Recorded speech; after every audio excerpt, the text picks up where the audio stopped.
हमारे state head इस कार्यक्रम में जुड़ चुके हैं।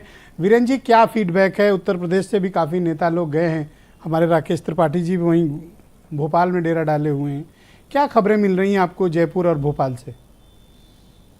देखिए, ये जो 5 राज्यों का चुनाव है, ये इसको आप लोकसभा चुनाव के पहले सेमीफाइनल कह सकते हैं देश के राजनीति का, क्योंकि ये जो 5 राज्यों के चुनाव परिणाम आएंगे, ये लोकसभा में फिर आगे चुनाव कैसा होगा, केंद्र में कैसी सरकार बनेगी, किसकी बनेगी, बहुत हद तक इन 5 राज्यों के परिणाम पर निर्भर करता है। ये जरूर है कि पिछली बार जो ये 5 राज्य थे, इसमें से 4 बड़े राज्यों में बीजेपी नहीं जीत पाई। मध्य प्रदेश, राजस्थान, छत्तीसगढ़ में कांग्रेस आई, तेलंगाना में टीआरएस रहे। लेकिन बीच में 1.5 साल बाद मध्य प्रदेश में टूट गई सरकार। ज्योतिरादित्य सिंधिया टूटकर अलग हो गए और वहां पर भाजपा ने सरकार बनाई। हालांकि जब अब उपचुनाव जो विधायक टूट कर गए थे लड़े, उसमें बहुत सारे हार गए, लेकिन उसके बावजूद भी उनको फिर निगमों में और जगहों पर मंत्री बनाया गया है। मध्य प्रदेश में ज्योतिरादित्य सिंधिया को राज्यसभा में भेजा, आज वो केंद्र में मंत्री हैं। अब बात आती है कि राजस्थान में हर 5 साल पे राजस्थान जैसे राज्य में सरकार बदल जाती है, सरकारें रिपीट नहीं करती हैं। कांग्रेस की जो गुटबाजी है, उससे भी बहुत बड़ा नुकसान हुआ और वहाँ पर डिप्टी सीएम और सीएम को लेकर जो विवाद रहा, तो कांग्रेस वहाँ बहुत फायदे में तो दिखती नहीं है। छत्तीसगढ़ में जरूर बीजेपी ने 15 साल शासन किया था और उसके बाद कांग्रेस इस उम्मीद में होगी कि उसका दोबारा रिपीटिशन हो जाए, वहाँ पर वो वापस आ जाए। ब्रजेश जी, आज इस देश में कोई भी पार्टी गुटबाजी से अछूती नहीं है।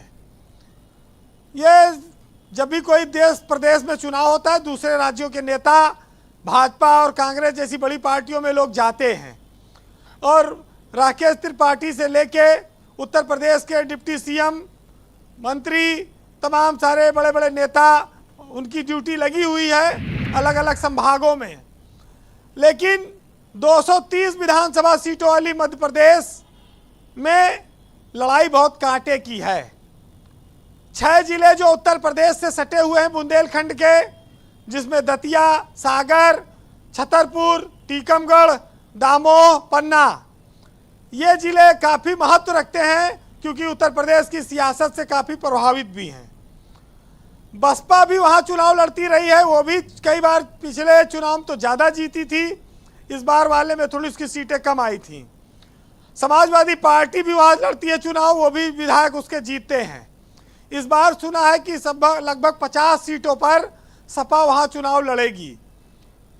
अब बात आती है कि भाई ठीक है, लड़ने जीतने, लेकिन बाद में तो सब कांग्रेस या जिसकी सरकार बने भाजपा की, उसमें ये लोग विलय कर लेते हैं या मिल जाते हैं। लेकिन मध्य प्रदेश एक इकलौता राज्य है देश का जहां सबसे महंगा पेट्रोल और डीजल बिकता है। अगर यूपी में 100 रुपया में बिक रहा है तो मध्य प्रदेश में 108 रुपया में पेट्रोल है। डीजल अगर यहाँ 90 रुपया में है तो वहाँ 98 रुपया में बिक रहा है। वैट की दरों में अंतर के नाते जी ये महंगाई का सामना लोग वहाँ पर कर रहे हैं। बहुत सारे लोग तो जो सटे हुए जिले हैं यूपी, वहाँ पेट्रोल डीजल भराने आते हैं। मामा ने महिलाओं के लिए योजना चलाई, पहले 1000 रुपया कहा जो विवाहित महिलाएं हैं, जो गरीब, उनको देंगे, फिर 1250 कर दिया। अब शायद चुनाव में 1500 रुपया ऐलान करने वाले हैं, सब महिलाओं को देंगे, जो गरीब हैं, विवाहित, अविवाहित, अविवाहित को भी देंगे। ये भी एक दांव बीजेपी अभी खेलने वाली है।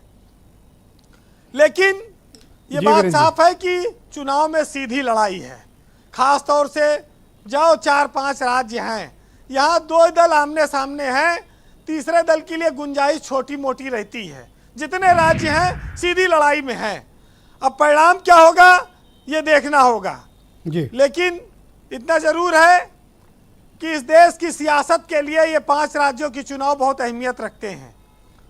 मोदी का अपना एक करिश्मा है। मोदी मध्य प्रदेश की खस्ता हालत को बीजेपी की शायद बदल सकते हैं, उबार सकते हैं, लड़ाई में ला सकते हैं। योगी की भी एक डिमांड बहुत ज़्यादा देश भर में है। योगी भी जाएंगे चुनाव प्रचार करने, और उनको जहां प्रचार करते हैं उनका औसत अच्छा रहता है। हिंदुत्व के वो बड़ा चेहरा है इस देश में। जी वीरेंद्र जी, उत्तर प्रदेश से तो बहुत उम्मीद है भाजपाइयों को, लेकिन छत्तीसगढ़ की बात कम हो रही है। ऐसा लग रहा है कि वहां भाजपा कमजोर है कुछ। राजस्थान में भी भाजपा मजबूत स्थिति में है, हालांकि गुटबाजी वहां भी है। अब ये सब परिणाम आएगा सामने, पता लगेगा।